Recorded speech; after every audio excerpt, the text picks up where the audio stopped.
আসসালামু আলাইকুম। শিউলিস কিচেনের আজকের পর্বে আমি তৈরি করে দেখাবো মাত্র 5 মিনিটে ঝটপট ম্যাগি স্যুপ নুডলস।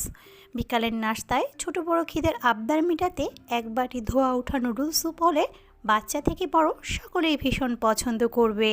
আমি আশা করছি আমার আজকের রেসিপি আপনাদের কাছে ভীষণ ভালো লাগবে।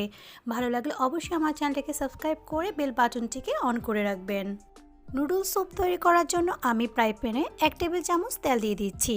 তেল গরম হয়ে এলে একটা পেঁয়াজ কুচি ও 1 টেবিল চামচ রসুন কুচি দিয়ে দিচ্ছি।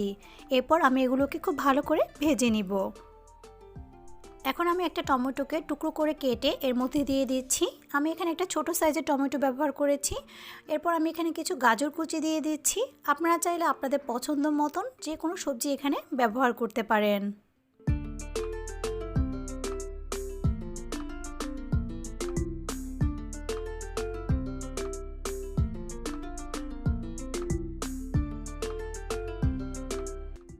এখন দিয়ে দিচ্ছি স্বাদমতো লবণ। লবণটাকে সবজির সাথে ভালো করে নেড়ে মিশিয়ে দিচ্ছি। আর এই পর্যায়ে আমি দিয়ে দিচ্ছি 2.5 কাপ পরিমাণ পানি। 1 প্যাকেট ম্যাগি নুডলসের জন্য 2.5 কাপ পানি যথেষ্ট।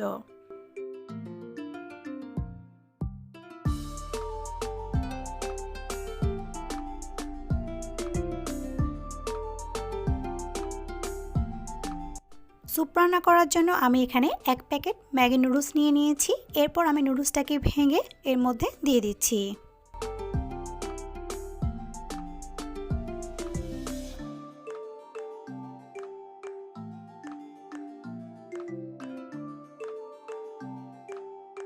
নুডলস স্যুপ ফুটে উঠলে আমি এর মধ্যে 1 টেবিল চামচ সস দিয়ে দিচ্ছি।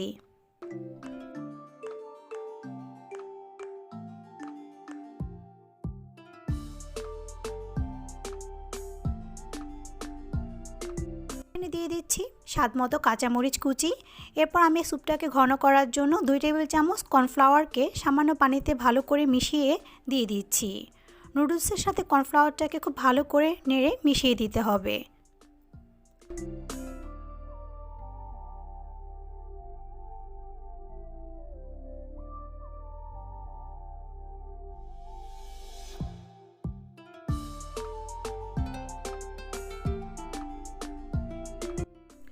এই পর্যায়ে আমি নুডলসের মধ্যে যে প্যাকেট মশলা থাকে সেটাকে কেটে দিয়ে দিচ্ছি এবং ভালো করে নেড়ে মিশিয়ে নিচ্ছি।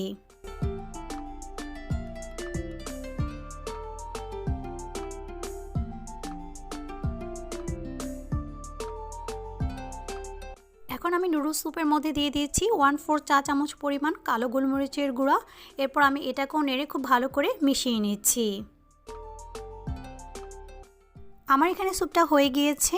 আমার এখানে ঝোলটা ঘন হয়ে এসেছে। আমি এর থেকে বেশি আর ঘন করব না। এই পর্যায়ে আমি এখানে দিয়ে দিচ্ছি কিছু ধনেপাতা কুচি।